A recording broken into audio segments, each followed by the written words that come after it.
Hey guys, what's going on? So, just going to do a quick update from that Chili's video that I put out a few days back, and I think it's going to be a good opportunity to just show the power of this. So in this video, it's just going over the Overwatch details, which I've done many times. Let's rewind that a second. I just want to show what happened. So this is a 12-hour chart coming down into the Overwatch boundary, forming divergence, moving back to the top boundary, and then I was talking about, what can happen when we come into this Overwatch boundary.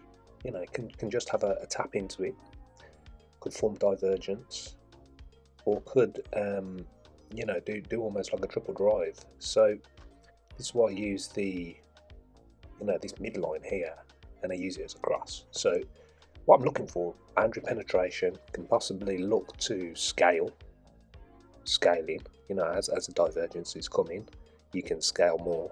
So here, we've come up, we've hit the boundary. You could sell out on some of these dojis or wick forming candles, sell a bit out, moves down, you could buy a bit back in, and then as it goes higher, you could sell this stuff that was bought down here higher, or the remaining bag. So what I'm saying is in other words, you're coming up here, hits the boundary, starts to turn down, and you start to sell.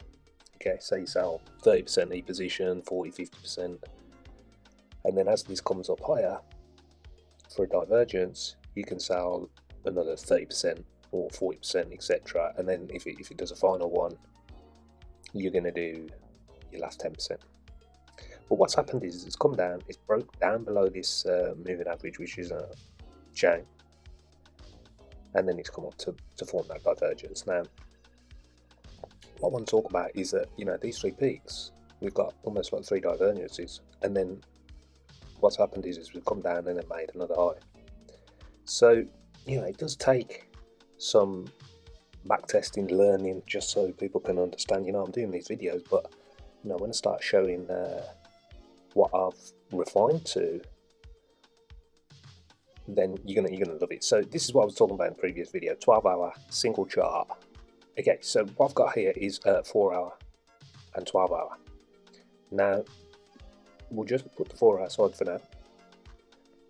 But what I want to talk about is, for one, okay, when I was doing the video, we was up in the boundary, and I thought that's one of the main reasons why I was doing that video at that particular time, because we're pushing up into this boundary, and I thought, we come in, hit the top of this, megaphone pattern, and we could come down, but we already formed the inside bar, fake it out, and then we start to move down. So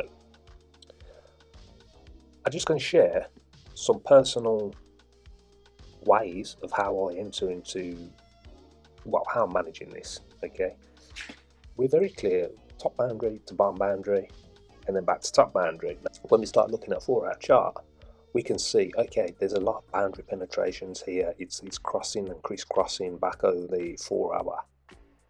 So I'm just going to show you how I utilize this, and almost watch them together and cross-reference particular moves and build a certain narrative, let's just say. So what I'm going to do first is turn this Trendmaster off, because it's probably going to complicate the eye.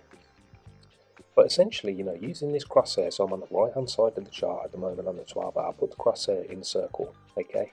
And then on the left hand side of the chart, you can see the crosshair on the 4-hour chart. Now, you see I've placed a orange circle on the left hand chart, and the crosshair is just above it, okay? So, first of all, we're going to talk about placing these dots on exact spots. So first of all, when you go over the dot, you can see there's 4 adjustable nodes that allows you to change the dimensions. And what we're going to do is we're going to get the crosshair bang in the middle of that, and then we're going to look to locate that dot on top of that boundary penetration. Okay, try and get it bang in the middle. So once we're happy with these, we can use these as almost like measurement spots. Okay, so as you can see on the left hand side, on the right hand side, sorry, you can see the yellow dots nice and clean. And then what we're going to do, the same thing, but with the crosshair, measure it down on the bottom pane. So we've got this one, we'll just trace it up, and then make sure it's perfectly in line and on the spot where the boundary penetration occurs. Okay, so down here we'll just line it up, pop it into the spot, and as you'll see there, it's pretty much on that wick. So we're just going to move this up. Oh, damn, I've lost my other one. Okay, cool.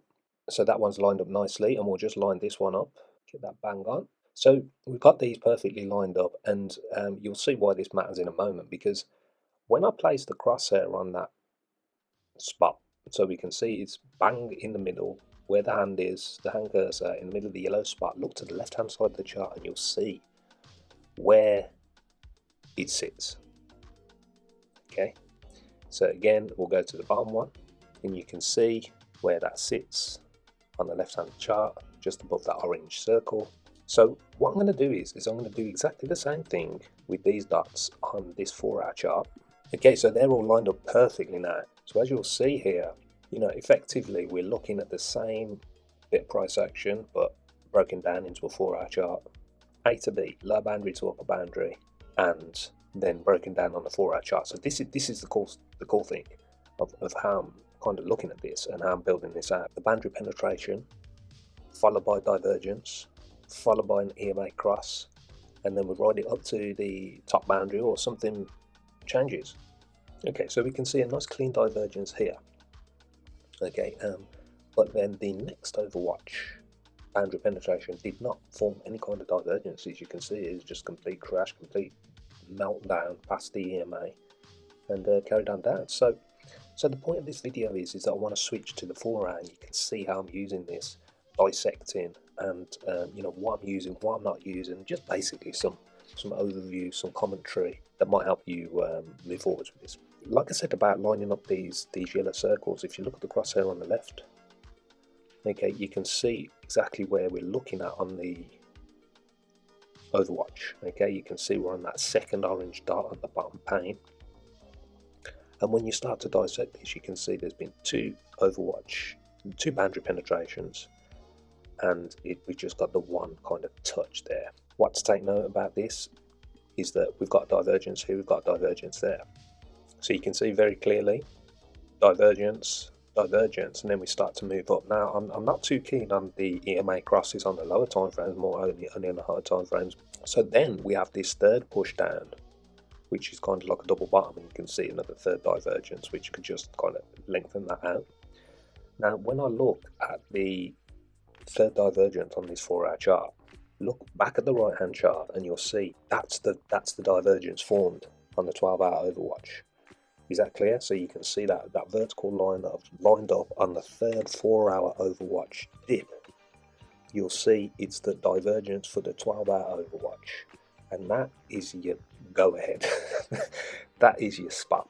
What I'm talking about is that arrow there is this divergence, and when you're looking at trading it, you're getting in here. Okay, now you can't even, there's like no drawdown there. It's completely sweet. Anyway, so I hope I made that clear. So let's track this up and let's look at how we could have averted, you know, sold out on this 12-hour.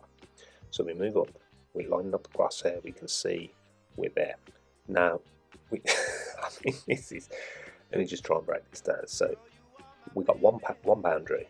Now when we look at the 4-hour, okay, we've got one boundary, we got a divergence, we've got another boundary. What we're going to do is we're going to just, you can see on the right hand 12-hour chart, the Overwatch is just pushed into the boundary there, okay? And then if we follow this across, you'll see for the second peak here, so the second peak on the Overwatch, that's divergence, okay?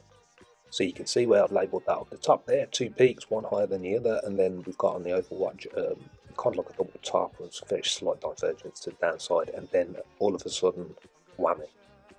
So, you know, it's all good and well and good, like, you know, nailing this on a singular time frame chart, but when you can start to dissect, use your brain in sharing bits of information between the two, and if you can use a charting, you know, software charting platform in order to you know, have a global type of crosshair where you can start to dissect all of this, you'll really see the opportunities here. Something that's screaming out at me is this kind of divergence here.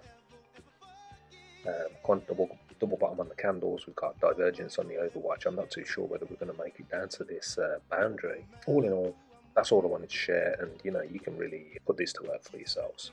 Okay, all the best.